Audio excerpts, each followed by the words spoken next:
अगर आप second year के स्टूडेंट हैं और आपका फिजिक्स का पेपर है तो आप बिल्कुल भी परेशान ना हो। ये मेरा दिया हुआ गैस आप एक बार तैयार कर लें और आपके 100 नंबर बिल्कुल ही एग्ज़ाम में किसी एग्ज़ामिनर का बाप भी नहीं काट सकता। आप इस गैस को पूरा देखें और ये गैस कर लें, इंशाल्लाह आपका पेपर होगा आपकी सोच के मुताबिक। तो चलते हैं वीडियो की जानिब बिना आपका टाइम वेस्ट किए। सबसे पहले जो चैप्टर है चैप्टर नंबर 12, उसमें जो इम्पोर्टेंट टॉपिक्स हैं ये आपने एक बार लाजमी कर लेना। इसमें एक कॉलम्स लॉ है, गैसेस लॉ है, डब्ल्यूडी एप्लीकेशन है और उसके बाद इलेक्ट्रिक पोटेंशियल है, पैरेलल प्लेट, कैपेसिटर। और अगर इसके शॉर्ट क्वेश्चन की बात की जाए उनमें 12.3, 12.5, 12.7, 12.9। और अगर इसके न्यूमेरिकल की बात की जाए तो न्यूमेरिकल में जो सबसे इम्पोर्टेंट है वो है 1, 4, 5, 6, 7 एंड 13। ये न्यूमेरिकल आपने लाजमी कर लेना। अगर आना है तो इसी में आएगा, अगर इस चैप्टर में नहीं आना तो बिल्कुल भी नहीं आएगा। तो आपने ये जो टॉपिक्स हैं और ये न्यूमेरिकल हैं आपने एक बार 100% इनको देख लेना है। उसके बाद चैप्टर नंबर 13 पे जाते हैं। चैप्टर नंबर 13 में सबसे जो इंपॉर्टेंट टॉपिक्स हैं उनमें एक ओम्स लॉ है, effect of temperature on resistance, Wheatstone bridge. Wheatstone bridge तो भाई आपने 100% देख लेनी है क्योंकि हर साल ये पेपर में आती भी है और इसके इस साल भी चांसेस हैं और मुझे लगता है कि आएगा भी यही आपका लॉन्ग क्वेश्चन में। वेटस्टोन ब्रिज जो है ना बिल्कुल इंपॉर्टेंट, इंतहाई इंपॉर्टेंट शॉर्ट क्वेश्चन है, लॉन्ग क्वेश्चन है। उसके बाद अगर शॉर्ट क्वेश्चन की बात की जाए उनमें जो है ना वो इंड वाले जो शॉर्ट क्वेश्चन होते हैं उन पे 2, 4, 5, 6, 8 ये इसके शॉर्ट क्वेश्चन इंपॉर्टेंट है, बाकियों को नहीं करना। उसके बाद अगर इसके न्यूमेरिकल की बात की जाए तो न्यूमेरिकल में 1, 2, 4, 5 न्यूमेरिकल हैं चैप्टर नंबर 13 में। इसी तरह अगर चैप्टर नंबर 14 की बात की जाए तो चैप्टर नंबर 14 के जो इंपॉर्टेंट टॉपिक्स हैं उनमें एक अम्पेयर्स लॉ है, forces on moving charge in M F, E M of electron, galvanometer. ये जो है इसके इम्पोर्टेंट हैं। उसके बाद शॉर्ट क्वेश्चन पे आ जाएँ, जो इंड वाले शॉर्ट क्वेश्चन होते हैं उसमें 8, 9, 10, 11, 12, 14 एंड 15। और अगर इस चैप्टर के न्यूमेरिकल की बात की जाए तो न्यूमेरिकल सिर्फ आपने यही करने हैं 1, 2, 4, 5, 7, 9। ये आपने न्यूमेरिकल कर लेना है क्योंकि और इनमें के बगैर कोई न्यूमेरिकल आपके पेपर में आ भी नहीं सकता। इसी तरह चैप्टर नंबर 15 की बात की जाए तो इसमें जो इंपॉर्टेंट टॉपिक्स हैं उनमें फ्रॉडेलेंस है, लॉज है, energy stored in and inductor, transformer. Transformer तो आपने लाजमी कर लेना है क्योंकि हर साल ट्रांसफार्मर आता भी है और इस साल भी इसके आने के 100% चांसेस हैं। आपने इसको लाजमी कर लेना है, बिल्कुल ही ट्रांसफार्मर को मिस नहीं करना। उसके बाद शॉर्ट क्वेश्चन की बात की जाए तो उनमें 1, 8, 9, 10, 11, 12, 14, 16, 18 ये इसके इंतहाई इम्पोर्टेंट एंड वाली एक्सरसाइज की शॉर्ट क्वेश्चन है। उसके बाद अगर न्यूमेरिकल की बात की जाए तो इस चैप्टर के जो न्यूमेरिकल हैं 3, 4, 7, 11, 14, 15, 17, 18 ये इसके न्यूमेरिकल हैं। ये आपने सिर्फ यही करना है चैप्टर नंबर 15 में से। बाकी जो है ना आपका पेपर इस चैप्टर में आपका पेपर एक नंबर का भी मिस नहीं होगा अगर आप ये कर लेते हैं तो। इसी तरह अगर चैप्टर नंबर 16 की बात की जाए तो उसमें एक जो इम्पोर्टेंट टॉपिक हैं उनमें एसी हो गया, आरएलसी हो गया, आरएल सीरीज़ है एंड पैरेलल भी है इसके साथ, ये आपने लाजमी करने हैं। उसके बाद इलेक्ट्रोमैग्नेटिक वेव्स, ये इंतहाई इम्पोर्टेंट लॉन्ग क्वेश्चन है।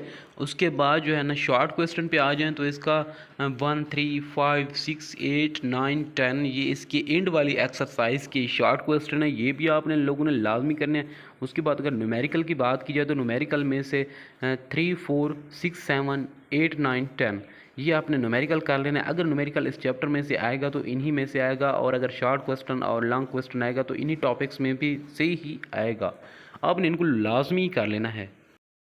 इसी तरह अगर चैप्टर नंबर 17 की बात की जाए तो इसमें एक है क्लासिफिकेशन सॉलिड, उसके बाद है strain energy, magnetic properties, hysteresis loop. आपने ये लाजमी कर लेना है 17 में क्योंकि इनके आने के भी जो डेफिनेशनें हैं ये आ सकती हैं। उसके बाद आप शॉर्ट क्वेश्चन की बात करते हैं तो 5, 8, 9, 10, 11 और उसके न्यूमेरिकल जो हैं 1, 2, 3, 4, 5 जस्ट आपने इस चैप्टर में से यही कुछ करना है। इसी तरह अगर चैप्टर नंबर 18 की बात की जाए तो उसमें इंपॉर्टेंट डेफिनेशंस और जो टॉपिक्स हैं उसमें reflections, transistor as amplifier, inverting, non inverting, night switch. और इसके अगर शॉर्ट क्वेश्चन की बात की जाए इनमें 2, 3, 4, 5, 6, 7, 8, 11। और अगर इसके न्यूमेरिकल की बात की जाए न्यूमेरिकल नंबर जो 1 है वो ही जस्ट इसका इंपॉर्टेंट टॉपिक्स है और ये इंपॉर्टेंट टॉपिक्स हैं आपने इनको लाजमी देख लेना है एक बार। इसके अलावा चैप्टर नंबर 19 में जो है ना सबसे पहले है relativity, theory, photo electric, Einstein waves, de Broglie wave, uncertainty, ठीक है, अनसर्टेनिटी। ये आपने लाजमी टॉपिक्स ये जो है ना कर लेने हैं। ये आपके टॉपिक्स इंतहाई इम्पोर्टेंट हैं और इनमें से ही आपका पेपर आएगा।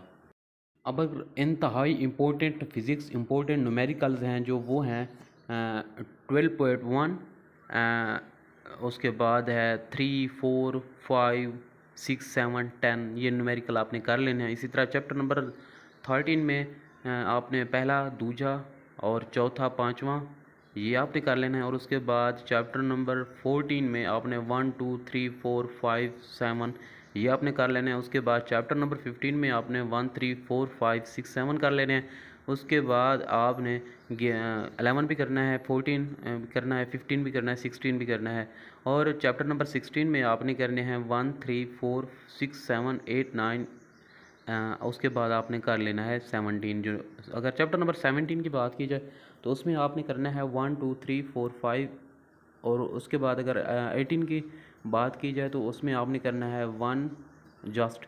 अगर उसके बाद चैप्टर नंबर 19 की बात की जाए तो ये इससे ही न्यूमेरिकल आते हैं अक्सर, और ये चैप्टर इंतहाई न्यूमेरिकल के लिए बनाया गया है और ये चैप्टर न्यूमेरिकल में ही आता है। इसके जो न्यूमेरिकल हैं 2, 3, 5, 7, 9, 10।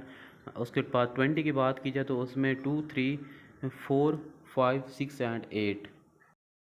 और इसी तरह जो चैप्टर नंबर 21 के न्यूमेरिकल्स हैं वो रिलेटेड टू हाफ लाइफ है, मतलब इसके जो न्यूमेरिकल हैं इंतहाई इम्पोर्टेंट हैं। आपने सारे के सारे न्यूमेरिकल कर लेना है और उम्मीद है कि आप लोगों का पेपर बहुत ही अच्छा हो जाएगा। और कमेंट में बता दीजिएगा अगर आपका पेपर अच्छा हो जाए तो। शुक्रिया, मेरे चैनल को सब्सक्राइब कर दें क्योंकि मैं आपके लिए हर तरह के रिलेटेड वीडियोस आपके लिए अपलोड करता रहूँगा। गैस हो चाहे वो टेक्निकल हो चाहे कोई भी हो, मैं आपको इस चैनल पर देता रहूँगा। तो शुक्रिया, मेरे चैनल को सब्सक्राइब करना ना भूलिए, साथ में बेल आइकन भी दबा दीजिए।